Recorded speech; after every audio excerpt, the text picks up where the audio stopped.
इनकी जो 10 सूत्रीय मांगे हैं वो कितनी जायज हैं उसका एक नमूना हम आपको बताते हैं। ना बीमा ना पेंशन है।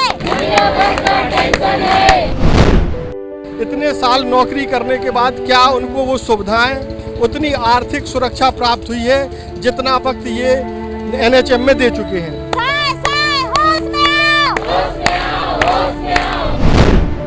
जो देते हैं वो तो पूर्ण नहीं पाता और कर्जा लेके हमको काम करना पड़ता है।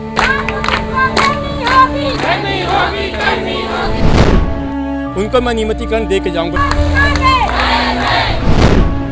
मैं चाहता हूं कि शासन की नीयत अच्छी हो, उनका नियम अच्छा हो।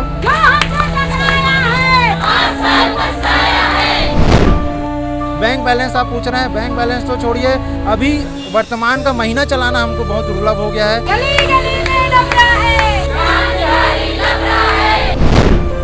आज 27 तारीख है, 400 रुपये मेरे पास।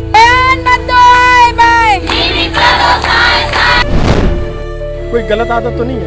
एक बीड़ी भी नहीं पीता मैं।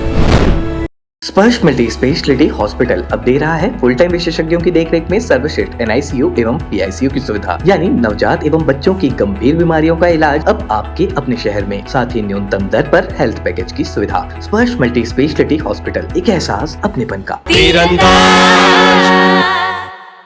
नमस्कार, मैं हूं मयंक चतुर्वेदी और आप देख रहे हैं तीरंदाज। पूरे छत्तीसगढ़ में एनएचएम कर्मियों की हड़ताल जारी है। हर जिले में जिला स्तर पर लोग धरने पर बैठे हुए हैं। रायपुर राजधानी में भी जो कर्मचारी हैं वो धरने पर बैठे हैं।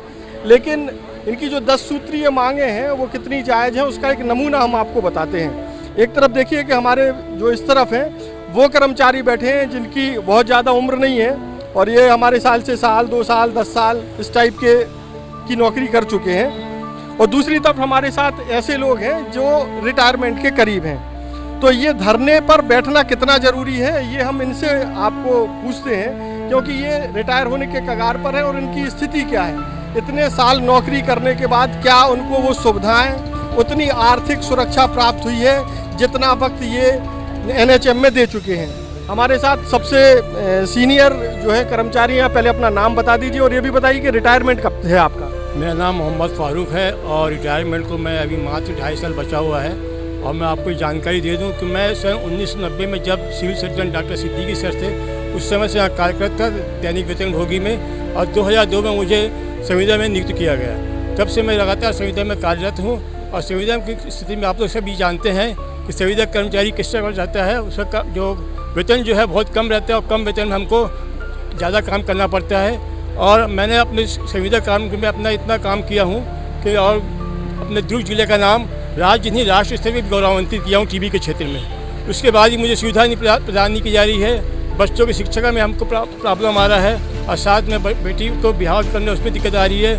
और ये भी मैं कहना चाहूँगा कि पैसे के अभाव में मेरी जो धर्मपत्नी एक कैंसर से पीड़ित थी उसका निधन हो चुका है 3 वर्ष पहले। इसलिए मैं शासन प्रशासन से ये मांग करूँगा कि हमको नियमितीकरण किया जाए और उसमें सभी मांगों को पूरी की जाए, क्योंकि संविदा का दंश झेलते झेलते मैं आज कगार पे हूँ कि मात्र 2.5 साल रिटायरमेंट को बच्चा है। मैं नहीं चाहता कि जो मेरे साथी जो बैठे हुए हैं वो संविदा का दंश झेले। धन्यवाद। अच्छा, आपने कितने साल नौकरी की?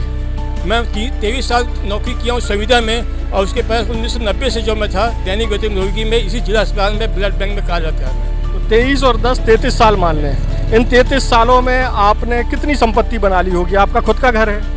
संपत्ति के मामले में मेरे पास कुछ नहीं है, बस ये कि मैं जैसे तैसे रोजी रोटी चल रही है और उसी में मैं अपने बच्चों को पढ़ा रहा हूँ, शादी ब्याह कर रहा हूँ और घर का भरण पोषण कर रहा हूँ। साथ आपका खुद का घर है? मेरा खुद का घर भी नहीं है। तो 33 साल की नौकरी में आप अपना घर भी नहीं बना पाए, तो अब आपको क्या लगता है कि 33 साल गलत दे दिए, कहीं और देते तो ज़्यादा पैसा कमा सकते? 33 साल जो मुझे ये लगता है कि 33 साल जो मैं दिया है कि वो गलत दे दिया, मगर मुझे ये आश्वासन मिलता था कि हमको नियमित किया जाएगा। दैनिक वेतन भोगी से मुझे संविदा में बनाया गया, तो मैं सोचा कि चलो आज संविदा है, 2-3 साल बाद मैं संविदा से नियमित में हो जाऊंगा। और इसलिए मैंने अपनी सेवाएं दी और इसी सेवाएं देते देते मेरी उम्र भी नई रोजगार की पार हो गई। तो आपके पास जो आपने 33 साल में ना घर बना पाए, आपको ऐसा लगता है कि आपने कुछ इस नौकरी से कुछ ऐसा बना लिया जो आपके आने वाले समय को, रिटायरमेंट के बाद के जीवन को आर्थिक रूप से एक सिक्योरिटी मिल पाए, आर्थिक सुरक्षा मिलती है क्या आपको इस जीवन में? मतलब कि रिटायरमेंट के बाद मुझे ऐसे कोई आर्थिक सुरक्षा तो मिलती नहीं है। यही है कि जब मैं रिटायर होऊंगा तो फिर कहीं और हाथ पैर मार के अपनी जीविका चलाना पड़ जाएगा मुझे। क्योंकि आप संविदा कर्मी, संविदा के उस पर हैं एक तरीके से, तो आपको क्या प्रोविडेंट फंड ये तो कटता ही होगा। सिर्फ हमारा प्रोविडेंट फंड कटते हुए भी 2012 से कट रहा है, उसके पहले प्रोविडेंट फंड भी नहीं कटता था। अगर मान लीजिए कि वो प्रोविडेंट फंड कितना लाख रुपए हो सकता है? प्रोविडेंट फंड की बताया, प्रोविडेंट फंड भी क्या है, मैंने निकाल लिया हूँ, आधा प्रोविडेंट फंड निकाल लिया हूँ। मेरी पत्नी का जब उपचार चल रहा था, हाँ, जो भी पीड़ित थी, उस समय कोविड के समय भी मैंने निकाल लिया हूँ, तो उसका भी मुझे लाभ नहीं मिल पाएगा। तो कुल मिलाकर के जो है कोई आर्थिक सुरक्षा नहीं है। इन्होंने जो है 33 साल नौकरी करने के बाद ना ही अपना घर बना पाए, ना इनके पास ऐसी आर्थिक सुरक्षा है इनके पास कि ये रिटायरमेंट के बाद एक अच्छा जीवन, जो जीवन अभी जी रहे हैं वो जीवन भी जी पाएंगे। इसलिए हड़ताल करना इन लोगों की मजबूरी है। एक और साथी है हमारे साथ। भाई साहब, आपका नाम क्या है और आपका रिटायरमेंट कब, कितने साल बाद है? मैं भूषण लाल साहू है। मैं 2002 से यहाँ इस संस्था में जुड़ा हुआ हूँ, टीबी के क्षेत्र में, और हम लोग एक रिस्क एरिया में काम कर रहे हैं। और 2002 से हम लोग प्रयासरत है कि यानी सभी जो भी सरकार आते थे उनसे मांग करते थे कि हमको नियमित कर दिया जाए, हमको वेतन बढ़ाया जाए होगा, क्योंकि हम लोग को एक लिमिट पेमेंट दिया जाता है, उसी में परिवार को चलाना है। ठीक है कि एक शुरुआती दौर था, हमारे परिवार बच्चे छोटे थे, वो सब चल जाता था। आज के समय में बच्चे बाहर पढ़ रहे हैं, वो कर रहे हैं, उनको कैसे, और मकान वगैरह भी नहीं, किराए के मकान में रहते हैं, तो खर्चा जो देते हैं वो तो पूर्ण नहीं पाता, और कर्जा लेके हमको करना पड़ता है। मतलब 23 साल की नौकरी के बाद भी आपको उधार लेना पड़ता है? उधार लेना पड़ता है, कुछ भी पैसा नहीं बच पाता, इतना पेमेंट मिलता नहीं है कि हम परिवार चला सके। आप भी अपना घर नहीं बना पाए? नहीं, घर नहीं बना पाए, एक किराए के मकान पे रहते हैं। अभी कितनी तनख्वाह है आपकी 23 साल बाद? अभी मात्र 28,000 मिलते हैं हम लोग को। मतलब 23 साल की नौकरी के बाद आपको 28,000 रुपये? कटिंग कुछ नहीं है। अभी जो पीएफ जो कटता है वही 15,000 के बेस पे 1,800 रुपये कटता है, वही है। वो भी अभी तक कहने 4-4.5 लाख रुपया हुआ है, वो भी कितना मिलेगा, क्या मिलेगा, ये पता नहीं। मतलब 23 साल की नौकरी में आपका पीएफ जो है 4 लाख 5 लाख हो सकता है, 6 लाख भी हो सकता है? नहीं, उतना नहीं है, 4.5 लाख तक कटा है बस अभी तक। अब आप देखिए, बहुत लेट चालू हुआ पीएफ, जो 2012 से कटना चालू हुआ, हम लोग 2002 से जब भी ज्वाइन किए। अब आप देखिए कि जो दो पैमाने हैं कि वो कर्मचारी हैं 30 साल 23 साल तक नौकरी कर चुके हैं। एक भिलाई स्टील प्लांट भी इधर है, उधर जब एक छोटा कर्मचारी भी रिटायर होता है ना, तो 50 लाख से ज़्यादा का इंतजाम उसका पीएफ का हो जाता है। लेकिन ये लोग जो है 23 साल 33 साल नौकरी करने के बाद भी 10 लाख रुपए जुटाने की स्थिति में नहीं है। अब जीवन ही कठिन चल रहा है, तनख्वाह कम है, तो रोज़ हर महीने उधारी लेंगे तो वो भी बचत ख़त्म है एक तरीके से। और पीएफ जो बड़ी बचत मानी जाती है वो भी इन लोगों की लगभग नगण्य है, क्योंकि 23 साल के बाद 5-7 लाख रुपए का आप भी जानते हैं क्या मायना है। तो कुल मिलाकर के इन लोगों को 30 साल 20 साल नौकरी करने के बाद क्या हासिल हुआ, ये बात जितने अच्छे से ये समझ सकते हैं, शायद हो सकता है कि नए कर्मचारी उतने अच्छे से अभी ना समझें, क्योंकि अभी उस दौर में नहीं पहुँचे हैं जिस दौर में ये गुजर चुके हैं। तो आप लोग क्या चाहते हैं अब इन लोगों के लिए? हम ये चाहते हैं कि मैं यदि रिटायर भी हो जाऊँ, मगर मैं यही चाह रहा हूँ शासन प्रशासन मुझे नियमित भी नहीं करे तो कोई भी दिक्कत नहीं, मगर मैं अपने जो साथी हमारे बैठे हुए हैं उनको मैं नियमितीकरण दे के जाऊँगा, इसलिए मैं लगातार संघर्ष में हूँ। एक और कर्मचारी हमारे पास साथ हैं, रिटायर हो चुके हैं, ये नियमित थे, लेकिन ये भी जो है इन संविदा कर्मचारी कहें एक तरीके से एनएचएम से जुड़े जो कर्मचारी हैं उनके समर्थन में आ रहे हैं। तो आप क्यों आ रहे हैं दादा? आपका तो निकल गया। दुर्गा प्रसाद सोनी हूँ, मैं CMHO से रेगुलर स्टाफ रहा हूँ, और क्योंकि ये बच्चे मेरे साथ ड्यूटी किया करते थे तो मुझे बड़ा दुख होता था कि मैं 8वीं पास बच्चा 45,000 तनख्वाह पाता हूँ, और ये बच्चे मेरे साथ जाते थे। टिकेश्वर साहू जी हैं, ये सब मेरे साथ जाया करते थे, और हमाली जैसे सामान लोड करके लाते थे, यहाँ प्यून की व्यवस्था भी नहीं होती थी, तो मुझे बड़ा दुख होता था। मानवीय आधार को ध्यान में रखते हुए मैं आता हूँ इन बच्चों का हौसला बढ़ाने के लिए, मानवता को ध्यान में रख करके मैं चाहता हूँ कि शासन की नीयत अच्छी हो, उनका नियम अच्छा हो, नियम परिवर्तन उनके हाथ में है, वो नियम परिवर्तन करके इन बच्चों के भविष्य को उज्ज्वलित करें, जिससे शासन लगातार अपनी भी तरक्की करे और इन बच्चों की भी तरक्की हो। नहीं, लेकिन आपकी इस ईमानदारी की दाद देनी पड़ेगी कि आपने बड़ी ईमानदारी से स्वीकारा है कि हम 8वीं पास थे और हमको 45,000 तनख्वाह मिलती है। हमको नहीं लगता कि इधर जितने भी कर्मचारी हैं उनमें से कोई 8वीं पास, या हमको लगता है कि 12वीं पास से कम होगा। कोई है क्या मैडम, आप बताइए? हमारे पास तो अध्यक्ष जी भी हैं, आप लोग जी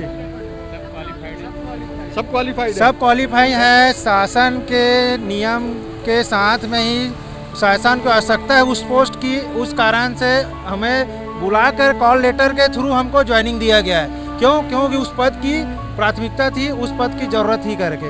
हम ये कहना चाहेंगे शासन का बहुत बड़ा कहना चाहिए नीति जो है बहुत गलत नीति है, जो ये संविदा प्रथा चालू किया। अच्छा, उसके बाद भी हमारी दोनों पैरेलल नीतियाँ आई, एक स्वास्थ्य शिक्षा मिशन आया, एक स्वास्थ्य मिशन आया। तो दोनों मिशनों में शिक्षा मिशन जो है देखिए, राष्ट्रीय शिक्षा मिशन जो है पूरे संविलियन से लेके उनको ग्रेड पे से लेके अनुकंपा मेडिकल सब फैसिलिटी मिल रही है। मगर हमारे स्वास्थ्य सुविधाओं में देखें, स्वास्थ्य मिशन में देखें तो हमारे जस का तस वैसे ही हालत है। हमारे रोजी रोटी घर चलाना मुश्किल हो गया है। बैंक बैलेंस आप पूछ रहे हैं, बैंक बैलेंस तो छोड़िए, अभी वर्तमान का महीना चलाना हमको बहुत दुर्लभ हो गया है। चूँकि अब हम लोग हड़ताल में भी है तो शायद हम लोग का सैलरी भी अभी नहीं आएगा, क्योंकि सैलरी भी हम ही लोग बनाते हैं, हम ही लोग डाटा प्रेजेंट करते हैं, तब जाके आगे वो प्रेजेंट होता है जिला का।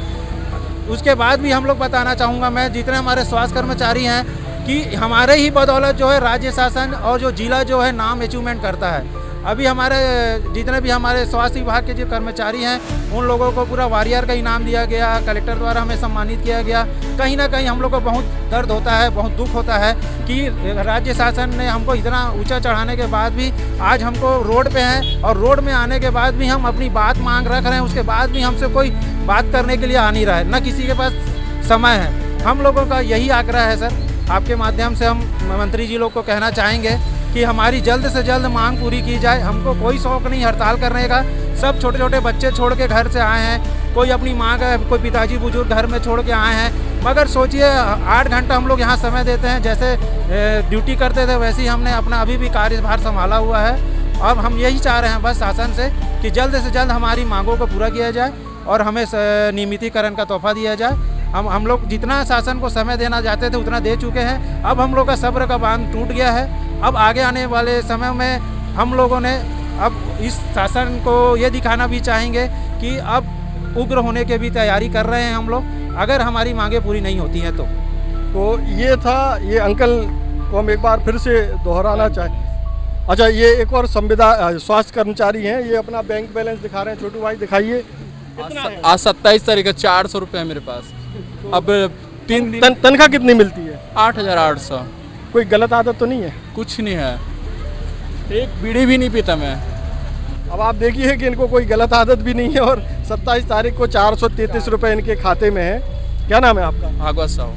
यहीं आप दुर्ग में ही काम करते हैं? मैं काम करता हूँ। तो देखिए नियमितीकरण कितना ज़रूरी है ये तो आप देख ही रहे हैं। और सबसे बड़ी चीज़ जो अंकल ने बताई, एक अंतर बताया है कि संविदा कर्मी और नियमित कर्मी में कितना बड़ा गैप है, और ये भी बताया है कि काम उतने ही कर रहे हैं। तो अंकल की ईमानदारी के लिए हमको लगता है कि आप लोगों को बड़ा शुक्रगुजार होना चाहिए, आप सभी कर्मचारियों को। तो बड़ी ईमानदारी से उन्होंने चीज़ें स्वीकार की हैं और आप लोगों के पक्ष में रिटायरमेंट के बाद भी खड़े हुए हैं। तो ये थी पूरी स्थिति जो कुछ साल बाद रिटायर हो रहे कर्मचारियों ने बता दी है कि उनकी आर्थिक स्थिति कैसी है। तो आप देखिए कि संविदा कर्मचारियों का हड़ताल पर बैठने के अलावा और क्या विकल्प हो सकता है, अब आप तय करिए। नमस्कार। पहली बार मध्य भारत का सबसे एडवांस 3 टेस्ला MRI, सारी स्कैनिंग 6 से 10 मिनट में हो जाती है, जहां आम MRI मशीन 45 से 1 घंटे लेती है। GT diagnostic, near Nehru Nagar square, Priyadarshini परिसर, भिलाई। तीरंदाज।